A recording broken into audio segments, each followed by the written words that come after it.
Melihat masalah tersebut terungkap, Su Huiling tidak punya pilihan selain menjelaskan semua yang telah dia lakukan. Ternyata di balik semua itu, ada masternya. Su Huiling adalah pengikut setia guru itu, dan sudah lama ada rahasia tersembunyi di antara keduanya. Dan sang majikan juga berjanji bahwa dia bisa menjaganya tetap muda selamanya, selama uangnya ada. Harga yang ditawarkan sang master adalah 2 miliar. Tidak sulit bagi keluarga Sen untuk mendapatkan 2 miliar, tetapi bagaimanapun juga, jumlahnya cukup besar. Jika Su Huiling tiba-tiba mengeluarkan 2 miliar, Sen Jinhua pasti akan mengetahuinya, dan akan sulit untuk menjelaskan kapan waktunya datang. Jadi Su Huiling menolak melakukan apapun dan langsung meminta sepotong batu giok darah kepada tuannya, berharap dapat menggunakan roh jahat dari batu giok darah tersebut untuk membunuh Sen Jinhua. Dan nama master itu adalah Huang Mei Daxian, yang abadi dengan alis kuning. Mata Sen Jingyi tiba-tiba melebar dan dia bertanya, apakah ini yang kamu ceritakan padaku terakhir kali? Dia memiliki kekuatan magis yang besar dan kamu ingin memperkenalkannya kepadaku, Huang Mei abadi yang agung. Su Huiling mengangguk dan berkata, itu dia. Wajah Sen Jingyi tiba-tiba berubah jelek. Hubungannya dengan Su Huiling tidak pernah baik, tetapi belum lama ini, Su Huiling benar-benar berubah pikiran dan berkata bahwa dia akan memperkenalkan seorang master kepadanya, yang tentu saja adalah alis Huang abadi yang agung. Saat itu, Sen Jingyi hanya curiga, tetapi dia tidak mengetahui tujuan Su Huiling. Sampai hari ini, setelah mendengarkan pertengkaran Su Huiling dan Dewa Alis Kuning, Sen Jingyi memahami bahwa Su Huiling berencana untuk mendorongnya ke dalam perangkap Dewa Alis Kuning. Dia benar-benar memiliki hati yang paling beracun. Sen Jing seharusnya bergidik. Sen Jinhua sudah sangat marah. Dia mengambil sebatang tongkat dan mengayunkannya ke tubuh Su Huiling. Dia berkata dengan marah, kamu Su Huiling, kamu hanya ingin membunuhku. Kamu sebenarnya ingin mendorong putriku ke dalam lubang api. Aku akan memukulnya, dia sampai mati, kamu. Bang bang bang, tongkat itu mengenai tubuh Su Huiling, dan dia berguling-guling di tanah, memohon belas kasihan dan berkata, suamiku. Suamiku, maafkan aku salah, aku tidak akan pernah berani melakukannya lagi. Jangan panggil aku suami. Saat ini, Lu Yun berkata, Tuan Sen, tolong selamatkan nyawanya dulu. Saya masih berguna untuknya. Saat itulah Sen Jinhua berhenti. Lu Yun berjalan ke arah Su Huiling, mengambil setetes darah dari tubuhnya, menggunakan jimat untuk menekannya, dan berkata, pergi dan pancing Dewa Alis Kuning ke keluarga Sen.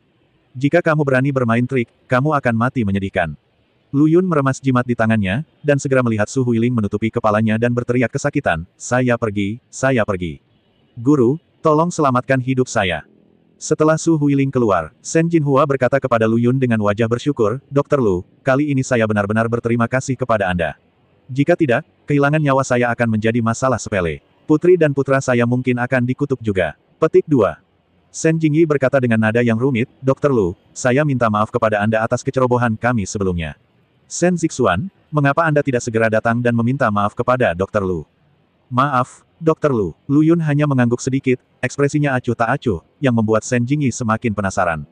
Menurut pemikiran orang normal, jika mereka mempertanyakan dan menyinggung Lu Yun seperti itu sebelumnya, setelah kebenaran terungkap, Lu Yun harus melawan mereka dengan keras. Namun, melihat ekspresi Lu Yun saat ini, dia tenang dan tenang. Sepertinya dia tidak memikirkan masalah sebelumnya sama sekali, dan dia tidak menyebutkan biaya pengobatan sama sekali. Sen Jingyi tidak mengerti bagaimana dia bisa begitu tenang dan tenang meskipun dia jelas lebih muda darinya. Nona Sen. Tepat ketika Sen Jingyi menatap Lu Yun dengan bingung, Lu Yun tiba-tiba menoleh dan meliriknya dan berkata, tahukah kamu bahwa rasa ingin tahu tentang lawan jenis adalah awal dari kejatuhanmu? Ah, wajah Sen Jingyi menjadi sedikit merah. Su Huiling kembali. Di sebelahnya ada seorang lelaki tua mengenakan jubah Tao, dengan dua alis coklat terkulai ke bawah, dan ciri khasnya. Dia adalah Dewa Agung dengan alis kuning. Bagaimanapun, Dewa beralis Huang ini adalah seorang kultivator Tao. Meskipun dia sudah cukup tua, dia masih semakin kuat, dan kemampuannya dalam aspek tertentu masih sangat kuat. Dan menurut penuturannya sendiri, selama dia ingin menjadi lebih muda, dia bisa melakukannya kapan saja, tapi dia terlalu malas untuk berubah. Entah wanita mana yang tidak ingin awet muda selamanya. Jika kamu bisa mati dengan penampilan berusia 18 tahun ketika hidupmu akan segera berakhir di masa depan, mungkin kamu akan mendapat prioritas saat kamu bereinkarnasi. Yellow Eyebrow Immortal telah menangkap mentalitas wanita ini dan menipu wanita dalam hal uang dan seks. Su Huiling adalah salah satu dari banyak targetnya. Keduanya duduk di sofa, dan Su Huiling berkata, Guru, semua orang di keluarga Sen pergi ke rumah sakit untuk tinggal bersama Sen Jinhua hari ini, jadi tidak ada seorang pun di rumah. Haha, bukankah itu berarti kita bisa sombong sesuka kita?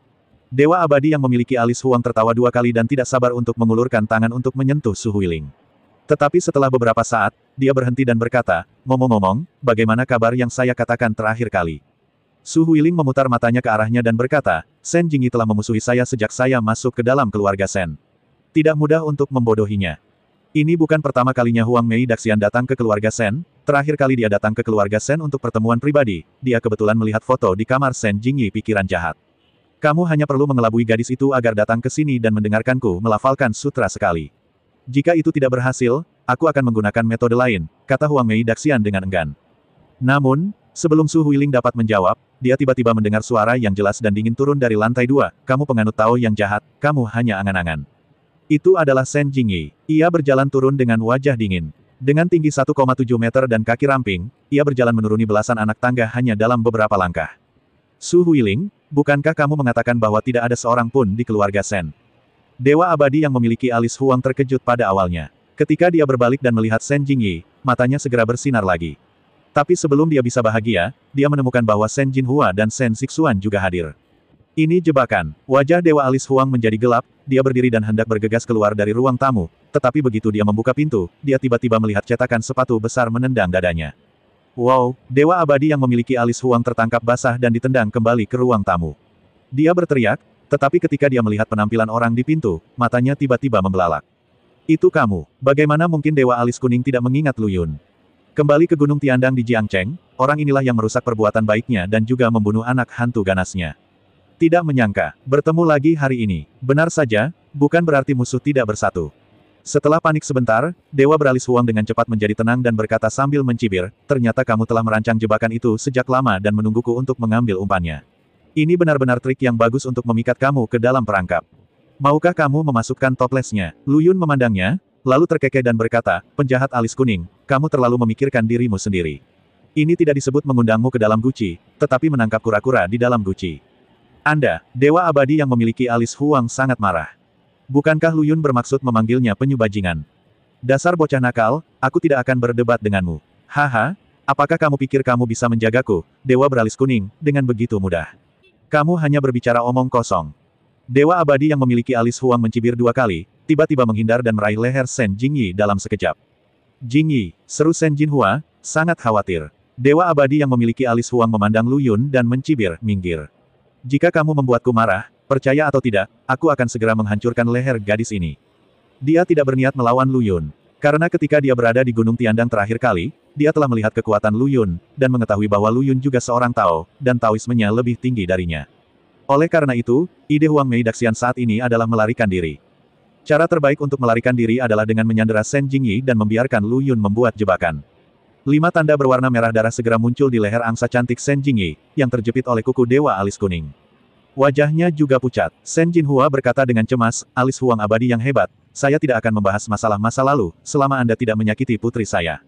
Apakah kamu mendengar itu, bocah nakal? Orang yang terlibat tidak akan dimintai pertanggungjawaban. Mengapa kamu tidak menyingkir? Teriak Huang Mei Daxian. Ya, Lu Yun menghela nafas dalam hatinya, seekor semut yang berani menantang keagungan Tuan Yuntian, itu hanya pengadilan kematian. Begitu 2 kata ini keluar, otak Huang Mei Daxian menjadi kosong seketika, seolah-olah dia sedang dicekik oleh kekuatan tak terlihat. Segera setelah itu, cahaya berdarah yang aneh tiba-tiba muncul di antara alisnya, seperti bunga teratai merah yang mekar. Buang napas dan bunuh. Ini bukanlah kekuatan magis yang dapat dimiliki oleh seorang kultivator, tetapi seorang kultivator. Dewa Beralis Kuning meninggal dengan mata terpejam. Sen Jingyi buru-buru melarikan diri dari cengkeraman Dewa Beralis Kuning. Wajah cantiknya pucat, payudaranya naik dan turun dengan keras, dan dia tampak masih ketakutan. Sen Jinhua melihat bekas darah di lehernya dan berkata dengan cemas, Jingyi, kamu tidak merasa tidak nyaman, kan? Sen Jingyi menggelengkan kepalanya. Sen Jinhua menghela nafas lega. Pada saat ini, Su Huiling sudah ketakutan. Dia mengira Huang Mei immortal dengan keterampilan Tao yang mendalam begitu mudah dibunuh oleh Lu Yun. Pemuda ini sungguh menakutkan. Su Huiling, demi kamu dan aku sebagai suami dan istri, aku akan mengampuni hidupmu dan keluar dari keluarga Sen sekarang. Su Huiling tidak berani mengeluh dan buru-buru meninggalkan keluarga Sen. Setelah membuang jenazah Dewa Alis Huang, Sen Jinhua kembali ke ruang tamu dan berkata kepada Lu Yun dengan rasa terima kasih, Tuan Lu, Anda menyelamatkan nyawa keluarga kami. Saya sudah mendengar dari Jingyi tentang biaya konsultasi. Lu Yun menatap Sen Jingyi dalam diam, berpikir bahwa gadis ini cukup sadar.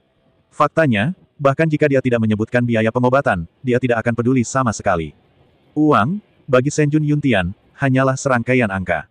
Klaim sebelumnya bahwa dia menginginkan setengah dari aset keluarga Sen hanyalah karena Lu Yun tidak senang dengan aset tersebut dan ingin menakut-nakuti mereka dengan mengatakannya. Lu Yun baru saja akan mengatakan tidak, ketika dia tiba-tiba mendengar Shen Jinhua berkata dengan hormat, jangan bicara tentang setengah dari aset keluarga Shen, bahkan jika itu mengambil semuanya dari keluarga Shen, saya bersedia mendedikasikannya kepada Dokter Ilahi Lu. Ketika Lu Yun membunuh Dewa Alis Kuning tadi, kekuatan magis yang dia gunakan begitu kuat sehingga Shen Jinhua merasakan jantungnya berdebar kencang ketika dia memikirkannya sekarang. Apakah orang seperti itu akan kekurangan uang? Pastinya tidak ada kekurangan. Shen Jinhua juga mengetahui hal ini secara mendalam, jadi dia mengambil inisiatif untuk menawarkan segalanya dari keluarga Shen untuk menunjukkan ketulusannya. Selain membalas Lu Yun, itu lebih merupakan pelukan. Itu benar, Shen Jinhua hanya ingin memeluk paha Lu Yun. Apakah kamu bersedia memberiku segalanya di keluarga Shen? Lu Yun memasang ekspresi aneh di wajahnya dan melirik Shen Jingyi di sebelahnya, berpikir bahwa semua yang ada di keluarga Shen harus mencakup gadis tertua ini, bukan? Shen Jinhua segera mengerti dan berkata sambil tersenyum, selama tabib suci Lu tidak membencinya, mulai sekarang Jingyi akan menjadi budak dan pembantu, siap mendengarkan perintah tabib suci Lu kapan saja. Ayah, apa katamu? Shen Jingyi menghentakkan kakinya. Meskipun dia menatap Shen Jinhua dengan matanya yang cantik, terlihat dari ekspresinya bahwa dia tidak muak dengan keputusan Shen Jinhua, tetapi hanya sedikit malu. Lu Yun tersenyum dan berkata, saya menghargai kebaikan Tuan Shen, tapi saya sudah memiliki 7 saudara perempuan yang menakjubkan. Setelah mengatakan itu, dia bangkit dan berjalan keluar ruang tamu, mendorong mobil bemper besar berukuran 28 inci itu menjauh dengan santai. Melihat punggungnya, Shen Jinhua berkata dengan ceria, Tuan Lu benar-benar informal, dan dengan keterampilan seperti itu, dia ditakdirkan untuk mencapai hal-hal luar biasa di masa depan. Kami, keluarga Shen, harus lebih banyak berhubungan dengan Dr. Lu di masa depan, kan Jingyi. Petik 2. Ah, ayah, kamu benar. Shen Jingyi sedang memikirkan sesuatu ketika dia tiba-tiba mendengar Shen Jinhua mengajukan pertanyaan dan sadar kembali. Shen Jinhua menggoda, Jingyi, mengapa kamu terlihat sedikit kecewa? Mungkinkah Dokter Ilahi Lu tidak menerimamu sebagai budaknya sekarang? Apakah kamu kecewa? Bagaimana mungkin? Aku tidak. Shen Jingyi adalah orang yang sombong, bagaimana dia bisa kecewa karena dia tidak menjadi budak Lu Yun? Tetapi ketika dia hendak membela diri, saat dia bertemu dengan mata Shen Jinhua, dia merasa bingung dan tidak tahu harus menjawab apa. Sulit menebak apa yang dipikirkan seorang gadis. Provinsi Jiangnan, keluarga Ye. Seorang wanita cantik dan bermartabat sedang menatap layar komputer dengan konsentrasi di wajahnya, ekspresi tidak percaya di wajahnya. Namanya Jianglan. Meskipun usianya sudah lebih dari 45 tahun, dia telah menjaga dirinya dengan baik, kulitnya cerah dan bebas kerut, dan di antara alis dan matanya, dia terlihat seperti wanita dewasa, dan pesonanya masih ada. Dapat dibayangkan bahwa ketika Jianglan masih muda, dia benar-benar cantik. Jika Lu Yun melihat wanita cantik ini, dia pasti akan terkejut, karena penampilannya lebih dari 60-70% mirip dengan Sister King Cheng. Berdiri di samping Jianglan adalah seorang pria parubaya. Pria berjas itulah yang ditemui Lu Yun di pintu masuk lift Hotel Feng Linwan belum lama ini. Dia adalah suami Jianglan dan pemimpin sebenarnya dari keluarga Ye di Provinsi Jiangnan, Ye Xiangrong. Dan pada saat ini, di depan mereka, video pengawasan Hotel Feng Linwan diputar. Pemeran utama pria dan wanita dalam gambar tersebut tidak lain adalah Lu Yun dan Ye Qingcheng. Saat mereka pertama kali memasuki hotel, Lu Yun sedang menggendong Ye Qingcheng, jadi kamera pengintai tidak dapat menangkap wajah Ye Qingcheng dengan jelas, tetapi saat mereka keluar, terlihat sangat jelas. Mengapa mereka terlihat sangat mirip? Mata Jianglan membelalak tak percaya. Dia bahkan merasa seperti sedang menonton video dirinya ketika dia masih muda. Ye Xiangrong berkata, saya juga merasa sangat aneh, Nyonya, menurut Anda apakah dia berusia 25 tahun yang lalu, kami? Mustahil. Sebelum Ye Xiangrong selesai berbicara, Jianglan memotongnya, dengan sedikit rasa sakit di matanya. Mereka memang mempunyai seorang putri 25 tahun yang lalu, namun dia meninggal tak lama kemudian. Ini adalah masa lalu yang tak tertahankan. Pasangan itu selalu enggan menyebutkannya. Jika tidak aneh, Ye Xiangrong pasti tidak akan memperlihatkan bekas lukanya. Maaf Bu, saya salah bicara. Ye Xiangrong merangkul bahu Jianglan dan berkata dengan nyaman, tetapi sebelum 2 menit berlalu, tiba-tiba ada panggilan datang dari rumah sakit. Tuan Ye, setelah pengujian di rumah sakit kami menemukan bahwa kecocokan genetik antara Anda dan Nona Ye Qingcheng mencapai 99,5%. 99,5%. Artinya gadis dalam rekaman video itu adalah putri kandung Ye Xiangrong. Bagaimana ini bisa terjadi? Tubuh Ye Xiangrong terkejut. Jianglan bertanya, ada apa, suamiku? Ye Xiangrong butuh waktu lama untuk sadar dan berkata, saya mengambil sebagian rambut gadis itu untuk tes garis ayah, dan hasil tes menunjukkan bahwa dia adalah putri kami. Apa? Jianglan juga terhuyung tak percaya. Jelas sekali, putri mereka meninggal 25 tahun yang lalu, setelah itu, mereka melahirkan seorang anak laki-laki, tetapi mereka tidak pernah memiliki anak perempuan lagi. Apa sebenarnya itu? Pasangan Ye sangat bingung. Mungkin jawaban atas pertanyaan ini hanya diketahui oleh pendeta Tao King Feng dari Gunung Longhu. Saya akan pergi ke Gunung Longhu untuk bertanya. Aku akan ikut denganmu juga. Setelah putri mereka meninggal saat masih bayi, dia dibawa pergi oleh seorang pendeta Tao dari Gunung Longhu yang berkata bahwa dia akan menguburkannya dengan layak untuk mereka. Gunung Longhu sangat bergengsi di Provinsi Jiangnan, dan pasangan Ye juga takut bersedih saat melihat batu nisan putri mereka di masa depan, jadi mereka setuju untuk menyerahkan putri mereka yang lahir mati kepada pendeta Tao King Feng untuk membawanya pergi. Sekarang, hal aneh ini pasti ada hubungannya dengan guru Tao King Feng. Pasangan Ye bergegas ke Gunung Longhu hari itu dan memang menemukan Tao King Feng, tetapi Tao King Feng memberitahu mereka bahwa dia juga tidak mengetahuinya. Ye Xiangrong berkata dengan cemas, Pendeta King Feng, bagaimana mungkin kamu tidak mengetahui hal ini? Kamulah yang pertama kali membawa putri kami pergi. Guru Tao King Feng menggelengkan kepalanya dan berkata, saya hanya mengikuti instruksi Guru Tianmingxi. Saya juga memberikan tubuh putri Anda kepada Guru Tianmingxi.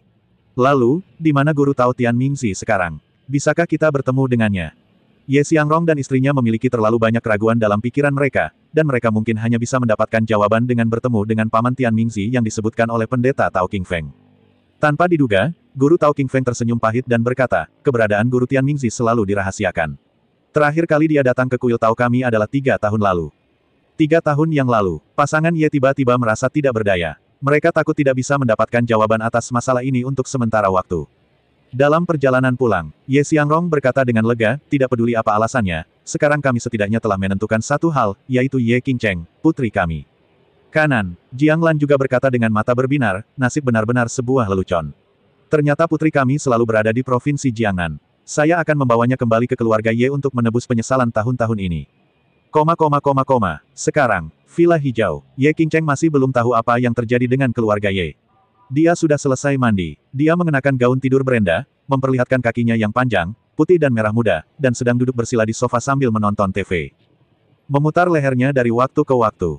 Ketika Lu Yun melihatnya, dia bertanya, ada apa, saudari? Apakah lehermu terasa tidak nyaman? Yah, aku sering duduk di kursi untuk bekerja, dan leherku sedikit sakit. Biarkan aku memijatmu. Lu Yun berkata dan duduk di tepi sofa, menggunakan teknik profesional untuk membantu Ye Qingcheng memijat bahu dan lehernya, dan pada saat yang sama menuangkan ki ke jari-jarinya. Segera rasa sakit di leher Ye Qingcheng hilang.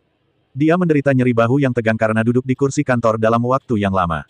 Dia telah menderita nyeri bahu selama beberapa tahun sebelumnya, setiap kali rasa sakitnya menjadi tidak nyaman, Lin Qingtan akan membantunya dengan akupuntur dan pijat. Namun efeknya tidak sebaik pijatan Lu Yun. Itu karena Lin Qingtan tidak memiliki energi sejati.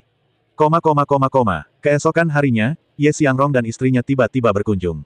Saat mereka masuk ke Villa Hijau, Ye Qingcheng, Lin Qingtan, Liu Yaner, termasuk Lu Yun, semuanya tercengang. Terutama ketika dia melihat Jiang Lan, ekspresinya menjadi lebih seperti ini.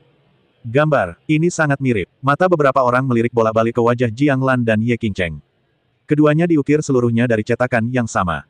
Saat ini, semua orang menyadari sesuatu. Sungguh. Saat Ye Xiangrong dan istrinya mengatakan yang sebenarnya, Ye Qingcheng sudah menangis. Keluarga aslinya ternyata adalah keluarga terkaya di Provinsi Jiangnan, keluarga Ye. Saat pertama kali bertemu Ye Xiangrong dan istrinya, Ye Qingcheng sebenarnya sangat menentang dan memiliki sikap yang sangat dingin. Karena, dia mengira alasan dia datang ke panti asuhan adalah karena orang tuanya meninggalkannya sejak dia masih kecil. Jika ini masalahnya, tidak perlu saling mengenali sama sekali. Tidak mungkin untuk mengatakan bahwa Anda meninggalkan saya 25 tahun yang lalu dan sekarang setelah saya dewasa, Anda datang dan memberitahu saya bahwa Anda adalah orang tua saya, jadi aku harus mengenalimu. Ye Qingcheng tidak begitu murah hati. 25 tahun tidak bisa ditebus dengan permintaan maaf sederhana. Tetapi, ketika Ye Qingcheng mendengar kebenaran tentang tahun itu, bukan karena Ye Xiangrong dan istrinya berniat meninggalkannya, tetapi mereka mengira dia telah meninggal, jadi mereka dibawa pergi, dendam di hatinya dengan cepat menghilang. Lagi pula, mereka tidak melakukannya dengan sengaja. Mereka juga menderita selama 25 tahun terakhir. Mereka bertiga saling berpelukan dan menangis. 3 orang di sebelahnya, Lu Yun, Lin Qingtan, dan Liu Yaner, memiliki emosi yang campur aduk. Di satu sisi saya turut berbahagia untuk kakak sulung saya, namun di sisi lain saya sedih, karena mereka berdua adalah yatim piatu di rumah sejahtera Sun Xin, dan mudah tersulut emosi. Terutama Lu Yun, dia tidak tahu bagaimana mengekspresikan emosinya. Dia memiliki 72 jaringan informasi Anbu, 2/3-nya didistribusikan di luar negeri, dan sepertiganya berlokasi di Kerajaan Naga. Seharusnya tidak menjadi masalah untuk mengetahui pengalaman hidup dirinya dan saudara perempuannya. Namun 5 tahun lalu, ketika dia meninggalkan kuil Tao, guru Tao tua itu mengatakan kepadanya dengan jelas bahwa dia harus menaati kehendak Tuhan mengenai pengalaman hidupnya. Bukankah itu berarti memberitahu Lu Yun bahwa tidak perlu mengambil inisiatif untuk menyelidikinya? Ketika saatnya tiba, jawabannya akan terungkap secara alami. Mungkin, Fakta bahwa dia dan saudara perempuannya muncul di rumah kesejahteraan sinar matahari pada saat yang sama bukanlah suatu kebetulan sama sekali, tetapi seseorang melakukannya dengan sengaja agar dia dan saudara perempuannya menjadi dekat. Inilah yang Lu Yun tebak berdasarkan beberapa kejadian baru-baru ini dan beberapa kata dari guru Tao kuno. Menakutkan memikirkannya. Yang paling membuat Lu Yun penasaran adalah, peran apa yang dimainkan oleh guru Tao tua dalam pengaturan ini. Apa hubungannya dengan Tian Mingzi yang baru saja disebutkan oleh pasangan Ye? Sungguh membingungkan. Namamu Lu Yun, kan? Tepat ketika Lu Yun sedang tenggelam dalam pikirannya, suara Ye Xiangrong tiba-tiba membangunkannya dari pikirannya. Saya ingin tahu apakah akan lebih mudah bagi Anda untuk mengambil langkah dan berbicara dengan saya. Lu Yun mengangguk. Keduanya keluar dari villa. Ye Xiangrong memandang Lu Yun dalam diam beberapa saat dan berkata, pertama-tama, saya sangat berterima kasih kepada Anda karena telah menjaga Qing Cheng untuk kami. Jika Anda memiliki permintaan, Anda bisa bertanya kepada mereka, selama mereka berada dalam kemampuan keluarga Ye kami akan memuaskan Anda. Paman, sebenarnya, dengarkan aku dulu. Lu Yunchang ingin mengatakan bahwa itu adalah tugasnya untuk menjaga suster Qing Cheng, tetapi sebelum dia bisa menyelesaikan kata-katanya, dia disela oleh Ye Xiangrong, dengan sedikit ketidaksenangan di matanya. Ye Xiangrong ini agak terlalu kuat. Setelah beberapa saat, Ye Xiangrong melanjutkan, kedua, saya tidak ingin melihat Anda terlibat dengan Qing Cheng lagi. Dalam 25 tahun terakhir, kami berhutang pada Qing Cheng, jadi saya akan membawanya kembali ke keluarga Ye untuk menebusnya, dan saya juga akan membantunya menemukan suami yang cocok di masa depan. Lu Yun, menurutku kamu harus mengerti apa yang kumaksud. Setelah Ye Xiangrong selesai berbicara, dia menatap Lu Yun dengan sedikit ancaman. Ia selalu berpikir bahwa hubungan keduanya tidak sesederhana itu, jika tidak mungkin mereka keluar dari hotel bergandengan tangan sedekat itu hari itu. Dan, ketika Lu Yun membawa Ye Qing Cheng ke hotel hari itu, Ye Qing Cheng jelas dalam keadaan linglung. Ye Xiangrong tidak percaya bahwa Lu Yun begitu serius dan tidak melakukan apapun di kamar. Ye Xiangrong tidak ingin mengkhawatirkan hal-hal ini lagi, selama Lu Yun berhenti mengganggu Ye Qing Cheng di masa depan. Keheningan menyelimuti udara. Setelah beberapa saat, Lu Yun tiba-tiba terkekeh dan berkata, Ye Xiangrong, aku memanggilmu paman hanya demi saudari Qing Cheng. Jika kamu bukan ayah saudari Qing Cheng, tahukah kamu apa yang akan kamu lakukan dengan sikapmu terhadapku? Dari mata Ye Xiangrong tiba-tiba memadat. Lu Yun terus berkata dengan tenang, ingat, bukan giliranmu untuk menasihatiku tentang bagaimana Sister Qing Cheng dan aku akan berkembang. Jika kamu membiarkan aku mendengar kata-kata serupa lain kali, bahkan jika kamu adalah ayah kandung Sister Qing Cheng, aku akan tetap menamparmu. Setelah mengatakan itu, dia berbalik dan kembali ke ruang tamu. Dan pada saat ini, hati Ye Xiangrong dipenuhi kekacauan. Lu Yun, seorang pemuda, terlalu kuat. Bahkan dia, pemimpin keluarga kaya Ye, hampir ketakutan. Seberapa percaya diri orang ini? Ye Xiangrong terkejut dan bingung, tapi segera dia menurunkan pandangannya lagi, melihat punggung Lu Yun dan berpikir, pria ini baru berusia awal 20-an, apa yang bisa dia lakukan? Dia mungkin menggertak. Ya, itu pasti. Ekspresi Ye Xiangrong sedikit berubah, dan dia segera kembali ke ruang tamu setelahnya. Saat Ye Xiangrong sedang berbicara dengan Lu Yun, Jiang Lan juga berkomunikasi dengan Ye Qing Cheng di dalam ruangan. Ide umumnya adalah meminta Ye Qing Cheng untuk menyerahkan hidupnya saat ini dan kembali ke keluarga Ye bersamanya, sehingga keluarga Ye bisa berikan dia yang lebih baik. Sikap Ye Qing Cheng juga sangat tegas, dan dia berkata kepada Jiang Lan, jika Anda di sini untuk mengakui saya sebagai putri Anda, saya akan sangat bahagia, tetapi jika Anda ingin saya menyerahkan hidup saya saat ini, itu sama sekali tidak mungkin. Petik 2. Saya memiliki 6 saudara perempuan, dan Lu Yun kecil. Saya sangat puas dengan situasi saat ini, jadi saya tidak ingin mendengar Anda membicarakan topik ini lagi. Percakapan keduanya berakhir buruk. Ye Xiangrong menghela nafas dan berkata, mungkin kami terlalu tidak sabar. Kami meminta Qing Cheng untuk kembali ke rumah Ye bersama kami pada hari pertama pertemuan kami. Dia pasti akan menolak, jadi luangkan waktumu. Jiang Lan mengangguk, hanya itu yang bisa kami lakukan. Saya harap dia dapat memahami niat baik kami. Ketika pasangan itu hendak pergi, Jiang Lan memanggil Lu Yun ke samping lagi dan berkata, jika kamu benar-benar melakukannya demi kebaikan Qing Cheng, bujuklah dia untuk kembali ke rumah Ye. Lu Yun meliriknya dan berkata, kamu tidak perlu khawatir, aku akan menjaga Sister Qing Cheng dengan baik. Peduli, bagaimana caramu merawatnya? Kemampuan apa yang kamu miliki untuk merawatnya? Keluarga Ye kita dapat memberikan kehidupan terbaik kepada Qing Cheng, bisakah kamu membelinya? Jiang Lan bertanya berulang kali. Menurutnya, keengganan Ye Qing Cheng untuk kembali ke rumah Ye mungkin karena anak laki-laki yang tidak tahu berterima kasih di depannya, jadi dia melampiaskan semua depresinya pada Lu Yun. Ekspresi Lu Yun tenang. Baru setelah Jiang Lan selesai melampiaskan amarahnya, dia berkata dengan tenang, apa yang bisa diberikan oleh keluarga Yemu kepada saudari Qing Cheng, aku juga bisa memberikannya, tapi apa yang bisa kuberikan padamu, bahkan 1000 keluarga Ye pun bisa, tidak mampu. Arogan. Jiang Lan mencibir dan berkata, ingat apa yang kamu katakan hari ini, aku ingin melihat bagaimana kamu bisa memberi Qing Cheng kehidupan yang terbaik. Waktu akan membuktikan segalanya. Waktu akan membuktikan bahwa kamu sedang bermimpi. Pasangan Ye akhirnya meninggalkan Green Villa dengan marah. Suasana hati mereka sangat baik saat melihat putri mereka, tapi pria bernama Lu Yun ini sangat tidak berterima kasih. Dia berbicara dengan liar dan berperilaku sembrono. Sekilas, dia terlihat seperti tipe pria yang tidak memiliki kemampuan dan hanya tahu cara berbicara. Aku benar-benar tidak tahu apa yang dipikirkan Qing Cheng, bahwa dia akan jatuh cinta dengan pria seperti itu. Setelah hatinya hancur, dia akan tahu siapa yang memperlakukannya dengan baik, kata Jiang Lan dengan depresi sambil duduk di dalam mobil. Ye Xiangrong tersenyum dan berkata, bagaimanapun, kita tumbuh di lembaga kesejahteraan. Memiliki perasaan adalah hal yang normal. Alasan yang lebih besar, menurut saya, adalah karena Qing Cheng belum bertemu pria yang lebih baik. Ya, Jiang Lan tiba-tiba menepuk keningnya dan berkata, anak laki-laki dari keluarga Ouyang sepertinya akan segera kembali dari belajar di luar negeri. Ini hanya kesempatan bagus bagi Qing Cheng untuk mengenalnya. Pasangan itu membuat beberapa perhitungan dan merasa bahwa masalah tersebut adalah suatu hal yang pasti.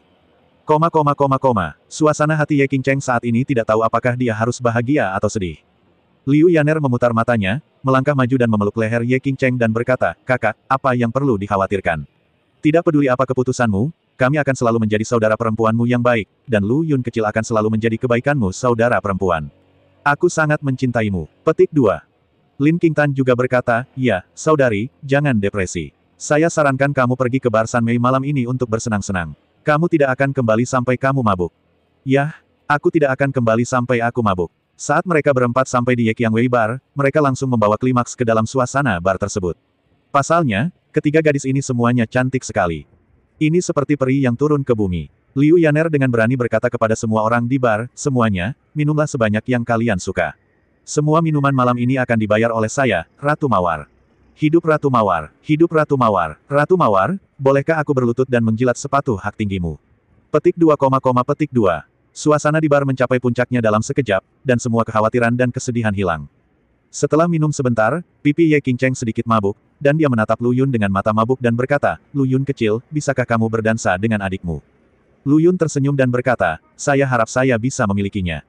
Jadi mereka berdua datang ke tengah lantai dansa. Ye Qing Cheng berinisiatif untuk melemparkan dirinya ke pelukan Lu Yun, dengan lembut memutar tubuh halusnya, dan langkah tariannya yang tersentak-sentak terus menginjak punggung kaki Lu Yun. Lu Yun tidak mengatakan sepatah kata pun, tapi diam-diam memeluk Sister Qing Cheng dengan erat. Malam itu, mereka berempat mabuk berat, dan akhirnya tertidur sambil berpelukan di kamar pribadi di lantai 2 bar. Lu Yun awalnya adalah orang yang tidak pernah bisa menuangkan 1000 cangkir. Selama dia mengaktifkan energi aslinya, dia bisa segera memurnikan semua alkohol. Tapi dia tidak melakukannya. Sebaliknya, dia memilih mabuk bersama saudara perempuannya. Namun, karena Lu Yun adalah seorang kultivator, fisiknya secara alami tidak sebanding dengan saudara perempuannya, jadi dialah orang pertama yang bangun keesokan harinya. Saat dia membuka matanya, dia melihat kaki panjang seputih salju menempel di wajahnya. Sister Yaner, saya sangat yakin dengan postur tidur Anda. Lu Yun dengan hati-hati melepaskan kaki putih besar Liu Yan dari tubuhnya, berdiri dan meninggalkan kotak. Lu Yun duduk di lantai pertama sebentar, bersiap menunggu saudara perempuannya bangun, tapi sebelum mereka bangun, dia menunggu telepon dari Leo. Nomor itu milik Leo, tapi bukan suaranya. Kamu adalah seniman bela diri yang membunuh adik laki-lakiku Chen An. Aku akan memberimu waktu 15 menit untuk datang ke rumah Lei, kalau tidak aku akan menunggu untuk mengambil mayat anjingmu. Suara seram itu berkata lalu menutup telepon. Mata Lu Yun menjadi gelap, dan dia bergegas keluar dari Yeqiangwei Bar tanpa mengucapkan sepatah kata pun, langsung menuju ke rumah Lei. Meski Leo tergabung dalam pasukan bawah tanah, dia memang banyak membantunya selama ini. Sekarang dia dalam masalah, Lu Yun tidak bisa mengabaikannya. Apalagi, masalahnya disebabkan oleh dirinya sendiri. Tidak perlu waktu 15 menit sama sekali. Lu Yun bergegas ke rumah Lei dan tidak melihat orang lain kecuali Leo, yang terbaring di tanah sambil muntah darah. Lu Yun segera melangkah maju untuk memberinya suntikan untuk menghentikan pendarahannya. Leo terbatuk dan berkata, maaf, Yang Mulia, saya tidak tahan lagi, jadi saya menelepon Anda. Omong kosong apa yang kamu bicarakan? Karena kamu memanggilku Yang Mulia, kamu adalah milikku, Lu Yun. Siapapun yang berani mengganggumu akan menamparkan wajahku, Lu Yun, belum lagi mereka akan datang untukku, posisi pertama. Kata-kata ini membuat Leo berlinang air mata. Sebenarnya, sejak pertama kali bertemu Lord Yuntian, Leo menjaga postur tubuhnya tetap rendah. Dia merasa dirinya hanyalah seekor semut di hadapan Lord Yuntian. Yang paling penting adalah Leo berada di bawah tanah. Meskipun dia memiliki kendali mutlak atas Jiang Cheng, reputasinya sangat buruk. Dan Tuan Yuntian, dia adalah pahlawan kerajaan naga. Ini adalah eksistensi yang menarik perhatian semua orang. Leo merasa dirinya tidak layak menjadi bawahan Tuan Yuntian. Jika dia tidak menuruti permintaan kakaknya, dia tidak akan berani mengganggu Tuan Yuntian. Hari ini, dia tiba-tiba diserang oleh 3 seniman bela diri. Dia awalnya mengira Tuan Yuntian tidak akan peduli apakah dia hidup atau mati. Namun ternyata dia salah. Yuntian Senjun tidak hanya datang, tetapi dia juga mengatakan kepadanya bahwa kamu adalah milikku, dan jika ada yang mengganggumu, mereka akan menamparkan wajahku. Bagaimana mungkin Leo tidak tergerak ketika mendengar ini? Semua luka yang saya derita hari ini tidak sia-sia. Leo berkata dengan air mata mengalir di wajahnya, Yang mulia, hati-hati, mereka bertiga, mereka pasti sedang menyergap di dekat sini. Lu Yun mengangguk, saya tahu. Dia merasakannya dari awal, dan ada 3 aura dingin di sekelilingnya yang mengunci dirinya, tapi dia tidak panik sama sekali, tapi dengan tenang menghentikan pendarahan Leo, lalu berdiri dan berkata, aku sudah sampai, tunggu apa lagi? Suara mendesing, suara mendesing, suara mendesing. Begitu Lu Yun selesai berbicara, dia mendengar 3 suara menembus udara, dan melihat 3 pria pucat terbang turun dari atap. Mereka memandang Lu Yun dan bertanya-tanya, apakah kamu pembunuh yang membunuh Chen An? Mengajukan pertanyaan dengan sadar, Lu Yun melirik mereka bertiga dengan ekspresi acuh tak acuh. Setelah beberapa saat, dia tiba-tiba mengangkat sudut mulutnya dan berkata, menarik, ternyata kalian bertiga di sini untuk membawakanku bahan obat Tiongkok. Dia sudah merasakan aura mirip kelabang berwarna-warni dari tubuh ketiga orang itu. Jika tebakannya benar, itu pasti kalajengking, katak, dan tokek. Tambahkan ular dan kelabang, dan Anda mendapatkan 5 racun. Walaupun kelima racun tersebut adalah racun, namun setelah dilakukan teknik pengolahan khusus, dapat diubah menjadi bahan obat Tiongkok yang dapat menyembuhkan penyakit dan menyelamatkan nyawa. Jadi bukankah mereka bertiga di sini hanya untuk mengantarkan bahan obat kepadaku? Namun, setelah mereka bertiga mendengar kata-kata Lu Yun, mereka menjadi marah dan melompat hampir pada saat yang bersamaan, menyemprotkan kabut dingin beracun ke arah Lu Yun. Lu Yun melintas, dengan cepat meraih bahu Leo, memindahkannya ke tempat yang aman, dan kemudian bergegas keluar sendirian ke dalam kabut hijau beracun. Pengadilan kematian. Mereka bertiga mencibir saat melihat adegan ini. Kabut beracun ini dibuat oleh tuan mereka, Patua Ular dan Kalajengking, setelah lebih dari 10 tahun bekerja keras. Bahkan seorang ahli transformasi pasti akan mati jika dia menghirupnya sedikit saja tanpa melepaskan perisai pelindungnya. Lu Yun berinisiatif berjalan ke dalam kabut beracun, bukankah dia mencari kematian? Bagaimana bocah bodoh ini membunuh kakak muda Chen An? Saya kira kakak muda ceroboh. Lagi pula, tidak ada yang mengira bahwa sebenarnya ada seniman bela diri yang bersembunyi di Jiangcheng. Memang benar, kita bisa dianggap sebagai pembalas dendam saudara muda Chen An. Saya ingat guru berkata bahwa kita harus menangkap anak ini hidup-hidup. Perhatikan waktunya dan jangan biarkan dia berada dalam kabut beracun terlalu lama. Jernih, mereka bertiga sudah mulai mendiskusikan pengaturan pemakaman. Ketika mereka melihat bahwa waktunya hampir habis, mereka mengibaskan kabut beracun, tetapi pemandangan yang mereka lihat selanjutnya membuat pupil mata mereka mengecil tajam. Setelah kabut hijau beracun menghilang, sosok Lu Yun samar-samar muncul, tetapi dia tidak jatuh ke tanah, tetapi berdiri di sana, dengan tangan di belakang punggung. Kupikir kalian bertiga monster kecil sangat mampu, tapi aku tidak menyangka kalian berada pada level ini. Itu benar-benar mengecewakanku. Pada tingkat ini, ekspresi ketiga orang itu berubah drastis. Mereka berpikir, apakah kamu benar-benar monster? Mereka bertiga terkejut melihat Lu Yun masih aman dan sehat setelah sekian lama berada dalam kabut beracun yang disiapkan khusus oleh tuan mereka. Mungkinkah kamu adalah penguasa alam transformasi? Mereka menanyakan pertanyaan ini dengan ketakutan.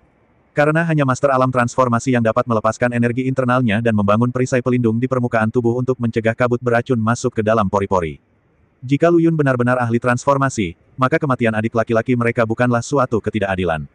Tanpa diduga, ketika Lu Yun mendengar ini, dia berkata dengan tenang, Tuan Huajing, kamu hanyalah sampah di depanku. Mendesis. Mereka bertiga tiba-tiba tersentak. Grandmaster Huajing sudah menjadi ahli seni bela diri yang tidak dapat mereka tandingi, namun di mata pemuda ini, dia berubah menjadi sampah. Apakah dia sombong, atau dia sangat percaya diri? Mereka bertiga kaget dan bingung. Saat ini, Lu Yun tiba-tiba mendengar teriakan, kemarilah.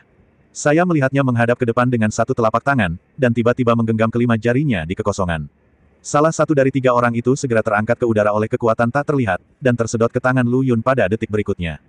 Praktisi, mereka bertiga menjadi pucat karena ngeri. Mereka akhirnya menyadari betapa menakutkannya pemuda di depan mereka. Tidak heran bahkan ahli bela diri pun tidak menganggapnya serius. Lari, aku akan menahannya. Pria yang lehernya dicekik oleh Lu Yun tahu bahwa dia tidak punya jalan keluar, jadi dia hanya bisa berteriak dengan mata terbuka dan membiarkan 2 orang lainnya melarikan diri terlebih dahulu. Sedangkan untuk dirinya sendiri, dia menggigit pangkal lidahnya dan segera melihat seekor katak keluar dari dadanya. Karena Lu Yun mengangkatnya ke udara, dada pria itu tepat di depan wajah Lu Yun. Setelah katak itu muncul, seteguk racun menyembur ke wajahnya. Klik, Lu Yun mematahkan leher pria itu dan langsung mundur, tapi masih terkena racun katak, dan ada rasa sakit yang membakar di wajahnya. Namun, Lu Yun bahkan tidak takut dengan kabut beracun khusus Patua Viper, jadi bagaimana dia bisa takut dengan racun katak kecil ini? Energi sebenarnya di tubuhnya beredar dan racunnya langsung terbakar. Kemudian sebuah jimat dimuntahkan dan katak itu segera dipenjarakan. Dari awal hingga akhir, hanya butuh beberapa saat. Melihat dua orang yang melarikan diri, mereka hanya melarikan diri kurang dari 20 meter. Lu Yun mengetukkan ujung jarinya, dan semburan energi sejati keluar, langsung menembus tubuh salah satu dari mereka. Sama seperti orang tadi, benda kecil beracun muncul dari tubuh orang ini, itu adalah kalajengking beracun, yang dengan mudah ditundukkan oleh Lu Yun. Hanya orang terakhir yang tersisa. Lu Yun melumpuhkan tangan dan kakinya dan memaksanya untuk bertanya kepada tuannya tentang keberadaan patua ular dan kalajengking, bersiap untuk sepenuhnya mengatasi bahaya tersembunyi ini. Pria itu pada awalnya sangat kasar dan menolak memberitahu di mana tuannya berada. Pada akhirnya, kurang dari setengah menit kemudian, dia berlutut di tanah dan memohon belas kasihan, meminta Lu Yun memberinya waktu yang baik. Saya melihat tubuhnya ditutupi dengan jarum yang panjang dan tajam, yang dilakukan oleh Lu Yun. Setelah mendapatkan jawaban yang diinginkannya, Lu Yun menghancurkan Tianling Gai pria itu dengan satu telapak tangan, memberinya kejutan yang menyenangkan. Sejauh ini, termasuk Chen An, keempat murid patua ular dan kalajengking semuanya mati, dan 4 makhluk kecil beracun yang dia budidayakan dengan hati-hati secara alami dipukuli sampai mati oleh Lu Yun, diekstraksi dari racunnya, dikeringkan di bawah sinar matahari, dan diolah menjadi bubuk. Memberi mereka layanan satu atap yang lengkap. Di tepi sungai Jianghuai, di dalam gua yang dingin dan lembab. Orang tua ular kalajengking itu memuntahkan 3 suap darah kental, membuka mulutnya dan meraung, "Susi. Aku sendiri yang harus mematahkan tulangmu satu persatu, lalu mencabut bola matamu, merebusnya ke dalam panci sup dan meminumnya." Petik 2 tanda seru petik 2. Dia sangat marah hingga dia seperti menangis minta darah. Ular piton raksasa yang melilitnya sepertinya telah merasakan kemarahan lelaki tua itu, ia menelan surat ular merah itu dengan gila-gilaan, lalu menyatu dengan tubuh lelaki tua itu dengan kecepatan di luar normal. Sekitar setengah jam kemudian, Pak Tua Viper berdiri, menyapu lengan bajunya, dan melihat ular berbisa dan kalajengking memanjat di sekitar gua, bergegas ke arahnya satu demi satu. Detik berikutnya mereka hancur menjadi kabut darah, dan diserap seluruhnya oleh Pak Tua Viper. Pada saat yang sama, di luar gua, sekelompok orang dengan keterampilan luar biasa sedang mencari sesuatu. Pemimpinnya adalah seorang wanita, dengan alis seperti gunung dan mata seperti bintang. Dia memiliki wajah oval yang menjadi standar kecantikan. Terlebih lagi, dia tinggi dan memiliki proporsi emas yang khas. Selama dia berdiri di sana, dia adalah pemandangan yang indah. Tak hanya itu, temperamen wanita ini tidak selemah gadis biasa, namun memiliki jiwa kepahlawanan, layaknya para Valkyrie zaman dahulu yang berperang. Heroik dan heroik, temperamen seperti ini yang membuat pria sangat terobsesi. Jika kamu bisa menaklukkan gadis seperti itu pasti akan menjadi sesuatu yang pantas untuk dibanggakan seumur hidup. Namun semua yang hadir tidak memiliki keberanian. Karena wanita heroik ini adalah bos mereka, Luo Li, pemimpin pangkalan aliansi bela diri distrik Tiongkok Tengah. Secara pribadi, mereka lebih suka memanggilnya Peri Luo. Dan kali ini mereka datang ke sungai Jianghuai tepatnya untuk memburu lelaki tua Viper. Manusia ular dan kalajengking tua telah melakukan kejahatan yang tak terhitung jumlahnya dan sering menggunakan daging dan darah orang yang tidak bersalah untuk memberi racunnya, oleh karena itu, dia telah lama terdaftar sebagai penjahat berbahaya dan dicari oleh aliansi bela diri. Pemimpin, tempat ini dipenuhi dengan bau darah yang sangat menyengat. Jika tebakannya benar, Pak Tua Viper pasti ada di dekatnya. Luo Li mengangguk, hati-hati, Pak Tua ular dan kalajengking itu licik, jangan jatuh ke dalam perangkapnya. Jernih, memanggil. Pada saat ini, tiba-tiba sebuah sepeda keren berukuran 28 inci muncul di pandangan semua orang, dan melihat ke arah pemuda di atas sepeda itu, dia sedang menuju ke arah mereka. Ekspresi semua orang tiba-tiba berubah. Luo Li menoleh kedua anggota tim dan berkata, "Pergi dan hentikan pemuda itu, jangan biarkan dia datang." Seperti yang kamu perintahkan, mereka pada dasarnya menyimpulkan bahwa Pak Tua Viper bersembunyi di dekatnya, jadi pasti akan ada pertempuran besar nanti. Jika pemuda itu bergegas saat ini, hidupnya mungkin akan terpengaruh. Siapa lagi selain Lu Yun yang mampu melewati bar ke-28 dengan sangat baik? Faktanya, dia sudah melihat sekelompok orang ini dari jauh, jadi dia memperlambat sepedanya dan melaju dengan kecepatan normal. Ketika dia semakin dekat, dia merasa terkejut. Wanita itu terlihat sangat familiar, dia benar-benar terlihat seperti saudara perempuan ketujuh Luo Li yang dia lihat di foto kakek Wu. Lihat lebih dekat, teman baik, tidak ada kemiripan sama sekali, kecuali ada dua wanita yang berpenampilan persis sama di dunia ini. Tanpa diduga, saya akan bertemu dengan saudari ketujuh di tepi sungai Jianghuai. Lu Yun sangat bersemangat hingga dia hendak mengayuh sepedanya untuk menakutinya, tapi sebelum dia sampai di sana, dia dihentikan oleh dua pria berwajah datar. Anggota aliansi bela diri di depan sedang melakukan bisnis. Jika kamu tidak ingin mati, segera pergi. Aliansi bela diri, Lu Yun bahkan lebih terkejut lagi. Bukankah ini berarti saudara perempuan ketujuhnya adalah anggota aliansi bela diri? Kakak ketujuh, aku benar-benar berharga untukmu. Lu Yun sangat senang. Ketika dia masih kecil, saudara perempuan ketujuh adalah yang paling nakal. Meskipun dia perempuan, dia memiliki kepribadian yang kuat. Hampir semua anak laki-laki di panti asuhan didorong ke tanah dan digosok olehnya, tidak terkecuali Lu Yun kecil. Perbedaannya adalah anak laki-laki lain semuanya berada di punggung mereka, dan hanya Lu Yun kecil yang berada di punggungnya. Jadi pada saat itu, salah satu dari dua orang yang paling banyak dihukum di panti asuhan adalah saudari ketujuh Luoli. Sedangkan orang lainnya, tentu saja, adalah Wang Gang yang berpikiran jahat. Dan selama mereka berdua dipaksa berdiri bersama, Luoli harus berdiri lebih lama dari Wang Gang, karena di tengah jalan, Wang Gang dipukuli hingga menangis olehnya. Tentu, ini adalah hal-hal sejak kecil. Apa yang membuat Lu Yun bahagia sekarang adalah bahwa saudari ketujuh sebenarnya telah menjadi anggota aliansi bela diri, dan dilihat dari cara dia memerintah, tampaknya statusnya tidak rendah. Aku benar-benar mendapatkan keinginanku dan menjadi Valkyrie yang heroik. Wah, apa kamu tidak dengar apa yang baru saja kita katakan? Bagian depan ditutup untuk lalu lintas, kenapa kamu masih berdiri di sana? Melihat Lu Yun tertegun, kedua pria berwajah poker itu berteriak padanya agar segera pergi. Lu Yun kembali sadar, tersenyum dan berkata, saudaraku, aku pergi sekarang, tapi bisakah kamu memuaskan rasa penasaranku dan memberitahuku siapa wanita cantik yang tampak seperti peri itu? Mereka berdua tidak senang ketika melihat Lu Yun merengek pada awalnya, tetapi ketika mereka mendengar kata-katanya, mereka tidak dapat menahan diri untuk menunjukkan sedikit rasa bangga dan berkata, itu Peri Luo, Liga Seni Bela Diri Distrik Tiongkok Tengah kami, pemimpin pangkalan.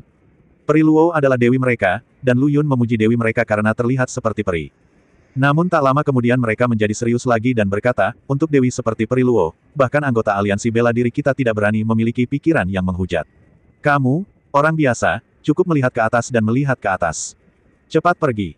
Oke, Lu Yun tidak mempermalukan mereka berdua, dan mendorong sepedanya ke arah lain, tapi suasana hatinya sedang baik. Pemimpin Luo, Peri Luo, hehe, kamu selalu suka menekanku ke tanah dan menggosokku ketika kamu masih muda. Kali ini aku akan membalas dendam padamu. Lu Yun tidak berangkat dengan sepedanya, melainkan pergi ke sisi lain gunung. Dengan suara mendesing, dia melompat langsung dari belakang gunung ke puncak gunung, lalu duduk dengan santai. Pergi ke bioskop. Ledakan. Pertempuran telah terjadi di bawah, dan jelas bahwa orang-orang dari aliansi bela diri telah menemukan tempat persembunyian patua ular dan kalajengking. Pertarungan berlangsung sengit dan seru. Lu Yun sangat menikmati menontonnya. Tentu saja bukan berarti pertarungannya menyenangkan, tapi itu berarti saat kakak ketujuh bertarung melawan lelaki tua, sosok cantik dan menawan, setiap pukulan dan tendangan dipenuhi dengan keindahan yang tak terhingga. Ledakan, ledakan, ledakan. Terjadi ronde pertarungan sengit lainnya, dan ikat rambut Luoli dipotong oleh lelaki tua ular kalajengking itu, dan rambut panjangnya tergerai seperti air terjun, menambahkan sedikit pesona yang menyentuh pada sifat lancangnya. Pemimpin, orang tua ular kalajengking ini sebenarnya telah menembus alam transformasi. Dia benar-benar kuat. Bagaimana kalau kita kembali dan meminta bala bantuan? Setelah bertengkar dengan patua ular dan kalajengking, mereka menyadari bahwa mereka tidak bisa mengalahkannya. Karena menurut kecerdasan mereka sebelumnya, budidaya patua ular dan kalajengking seharusnya berada di alam setengah langkah, jadi mereka hanya membawa begitu banyak orang ke sini. Namun melihat sekarang, jelas bahwa pihak lain telah mencapai ranah transformasi. Sebenarnya, jika mereka bisa datang satu hari sebelumnya, mereka seharusnya bisa dengan mudah menangkap patua ular dan kalajengking, namun mereka tidak pernah menyangka patua ular dan kalajengking telah menerobos belum lama ini. Semua ini harus dikaitkan dengan Lu Yun. Jika dia tidak membunuh ketiga murid patua ular dan kalajengking, potensi patua ular dan kalajengking tidak akan terstimulasi begitu cepat, dan tentu saja dia tidak akan menembus alam transformasi begitu cepat. Ini melibatkan masalah dua faksi penanam bela diri. Praktisi seni bela diri ortodoks tidak hanya mengembangkan alam luar, tetapi juga kondisi pikiran. Oleh karena itu, ketika melakukan terobosan, mereka perlu tenang. Praktisi seni bela diri seperti patua ular dan kalajengking yang berspesialisasi dalam cara-cara jahat adalah istimewa. Ketika mereka dirangsang oleh dunia luar, mereka lebih mungkin untuk meledakkan potensi mereka dan mempercepat terobosan. Ini karena mereka tidak perlu memultivasi kondisi pikirannya, dan mereka tidak takut menjadi gila. Mereka hanya perlu meningkatkan kultivasinya secara sederhana dan kasar. Hal ini berlaku bagi praktisi seni bela diri, dan juga berlaku bagi para kultivator. Sekarang, menghadapi lelaki tua ular kalajengking yang telah menembus ranah transformasi, tim aliansi bela diri jelas merasa itu sulit. Di antara mereka, hanya pemimpinnya yang merupakan ahli transformasi, yang hampir tidak bisa melawan lelaki tua itu. Namun, lelaki tua itu terlalu berbahaya, dan sebenarnya ada kepala ular piton yang tumbuh di bahunya, membuatnya sangat sulit untuk dihadapi. Mendengar anggota tim berkata bahwa mereka ingin kembali dan meminta bala bantuan, Luoli menggelengkan kepalanya dan berkata, tidak, saat bala bantuan dipanggil, Pak Tua Viper sudah melarikan diri ke tempat lain, dan aku tidak melakukannya, tahu berapa banyak nyawa tak berdosa yang akan terbunuh saat itu. Tiba-tiba dia mengatupkan gigi peraknya, memutar pinggang rampingnya, dan bertarung dengan lelaki tua ular dan kalajengking itu lagi. Kali ini, Luoli berusaha sekuat tenaga dan hanya menyerang tetapi tidak bertahan. Meskipun dia menikam lelaki tua itu dengan dua pedang, dia juga memperlihatkan kelemahannya pada taring ular piton yang berbisa. Secara umum ular piton tidak beracun, tetapi ular ini berbeda, sangat beracun. Pemimpin, Hati-hati, ular piton itu menyerang Luo Li, dan anggota aliansi bela diri di sekitarnya terkejut. Luo Li juga ketakutan dan ingin meninggalkan pedangnya dan mundur, tapi sudah terlambat. Dia melihat mulut ular ganas itu penuh dengan bau amis dan hendak menggigit bahunya sedetik kemudian. Tapi pada saat ini, ledakan, tiba-tiba, seperti sambaran petir yang jatuh dari langit, seketika mengenai kepala ular piton tersebut, dan api hijau membakarnya di udara, mengeluarkan suara mendesis terus-menerus. Api macam apa ini? Ah! Ular dan kalajengking lelaki tua itu telah menyatu dengan ular piton raksasa. Nyala api membakar kepala ular piton itu, dan kalajengking lelaki tua itu secara alami berguling kesakitan. Namun sekeras apapun dia berguling, dia tidak bisa memadamkan api hijau itu. Tak lama kemudian ular piton itu berubah menjadi tumpukan abu dan mendarat di bahu lelaki tua itu. Manusia ular dan kalajengking tua juga sedang sekarat. Anggota aliansi bela diri di sekitarnya, termasuk Luo Li, benar-benar tercengang dengan pemandangan ini. Mungkinkah Tenjin turun? Semua orang serentak melihat ke langit, dan kemudian mereka melihat pemandangan yang tidak akan pernah mereka lupakan. Saya melihat seorang pemuda tampan dengan gembira mengendarai sepeda motor berukuran 28 inci miliknya, meluncur menuruni tembok gunung yang curam dengan kecepatan tinggi, dan akhirnya berhenti kokoh di depan mereka. Apa-apaan? Apakah itu sangat keren? Mata semua orang tidak bisa menahan gemetar. Namun, sebelum mereka sempat bereaksi, pemuda itu tiba-tiba menggendong Luo Li, lalu melanjutkan mengendarai sepeda 28 incinya menuju hutan lebat di seberang sungai, suara arogannya bergema tanpa henti. Haha, izinkan aku meminjam peri Luomu. Ups, pemimpin aliansi diculik olehnya. Cepat, kejar. Anggota aliansi bela diri tiba-tiba bereaksi dan segera dibagi menjadi dua tim. Satu tim tetap di sini untuk menatap lelaki tua itu, sementara tim lainnya mengejar Lu Yun. Hanya, kecepatan Lu Yun tidak bisa dibandingkan dengan mereka. Memanggil, 28 tiang itu melewati puncak pohon dan mencapai sisi lain dari hutan lebat dalam sekejap mata. Itu sangat keren. Ini lebih cepat daripada makan permen karet Xuanmei. Luo Li belum pernah mengalami hal aneh seperti ini sebelumnya. Dia dipeluk di bawah lengan Lu Yun dan matanya yang indah melebar saat dia melihat pemandangan yang melintas di bawah. Sepeda ini, terbang. Luo Li bingung. Tidak sebentar. Keduanya mendarat. Luo Li melepaskan diri dari ketiak Lu Yun dan berlari sejauh 5 meter, menatapnya dengan waspada. Terlihat dari naik turunnya dadanya yang hebat bahwa hatinya sangat tidak nyaman. Faktanya, hal ini tidak bisa disalahkan pada Luo Li. Tidak ada yang bisa tenang saat menghadapi hal seperti itu. Apakah kamu di sini untuk membantuku, atau apakah kamu mempunyai rencana jahat terhadapku? Luo Li berkata dengan hati-hati. Dia secara alami telah mengetahui identitas Lu Yun sebagai seorang kultivator, karena tidak mungkin seniman bela diri biasa memiliki keterampilan seperti itu. Sepeda itu seharusnya menjadi senjata ajaib yang dia gunakan untuk pengorbanan. Tapi Luo Li tidak yakin apakah Lu Yun orang baik atau jahat. Sebut saja dia orang baik, kenapa dia harus menyandera dirinya ke tempat ini? Tapi jika dia orang jahat, kenapa dia baru saja menyelamatkan dirinya sendiri? Luo Li bingung. Lu Yun melihat ekspresi bingung saudari ketujuh dan tersenyum di dalam hatinya. Namun, dia tidak akan mengungkapkan identitasnya dengan mudah. Sebaliknya, dia berkata sambil tersenyum, saya di sini untuk membantu Anda, tetapi pada saat yang sama, aku di sini untuk membantumu. Aku punya rencana untukmu. Ekspresi Luo Li berubah, seolah dia telah menebak apa yang dipikirkan Lu Yun. Dia mengarahkan pedang dingin di tangannya ke arah Lu Yun dan memarahi, "Senior, tolong hargai dirimu sendiri." Dia tahu bahwa pihak lain adalah seorang kultivator dan dia tidak sebanding dengan kekuatannya sendiri, tetapi dia tidak bisa hanya duduk diam dan menunggu kematian. Hanya karena kamu kuat, aku tidak bisa menyerah padamu. Di mana aku harus meletakkan wajahku? Cantik, jangan terlalu cemas. Aku bahkan belum memberitahumu apa rencanaku untukmu, tapi kamu mengarahkan pedangmu padaku. Itu benar-benar tidak sopan, kata Lu Yun sambil tersenyum. Luo Li mendengus dingin, apakah kamu perlu mengatakan lebih banyak? Matamu telah mengkhianati pikiranmu, gangster. Oh, betapa menyedihkannya. Lu Yun menghela nafas pelan, tiba-tiba bergegas ke depan, dan menepuk dada Luo Li 2 kali dengan jarinya. Apa yang akan kamu lakukan? Luo Li menyadari bahwa dia tidak bisa bergerak, dan wajah cantiknya tiba-tiba menjadi pucat, dan matanya yang indah dipenuhi dengan keluhan dan kedinginan. Dalam hal ini, tidak ada ruang tersisa untuk menolak. Mungkinkah kepolosanku selama bertahun-tahun akan hancur di tangan gangster ini? Ini sangat tidak nyaman. Luo Li sepertinya sudah mempunyai firasat tentang apa yang akan terjadi selanjutnya, dan hatinya dipenuhi rasa ketidakberdayaan. Hei, peri Luo. Lu Yun terkekeh 2 kali dan mendekati wajah cantik Luo Li, yang langsung membuat Luo Li semakin putus asa.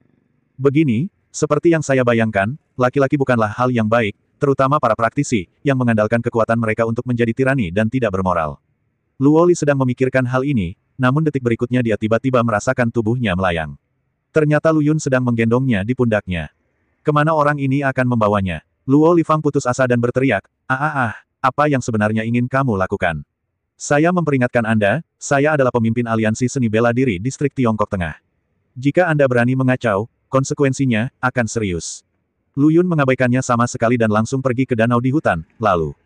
Wow, dia melemparkannya ke bawah tanpa ampun, dan pada saat yang sama melepaskan ikatan titik akupuntur di tubuhnya. Faktanya, Luoli telah mengetahui bahwa pemuda yang tidak dapat dijelaskan ini sangat mirip dengan adik laki-lakinya yang meninggal sebelumnya. Tapi bukan itu intinya. Intinya adalah, kamu bersusah payah menculikku ke tempat ini dan melumpuhkanku, hanya untuk melemparkanku ke danau dan mengubahku menjadi tikus yang tenggelam. Ada yang salah denganmu. Peri Luo sangat dirugikan. Haha, Peri Luo, kita akan bertemu lagi. Aku yakin kamu pasti akan berubah pikiran tentangku saat kita bertemu lagi nanti.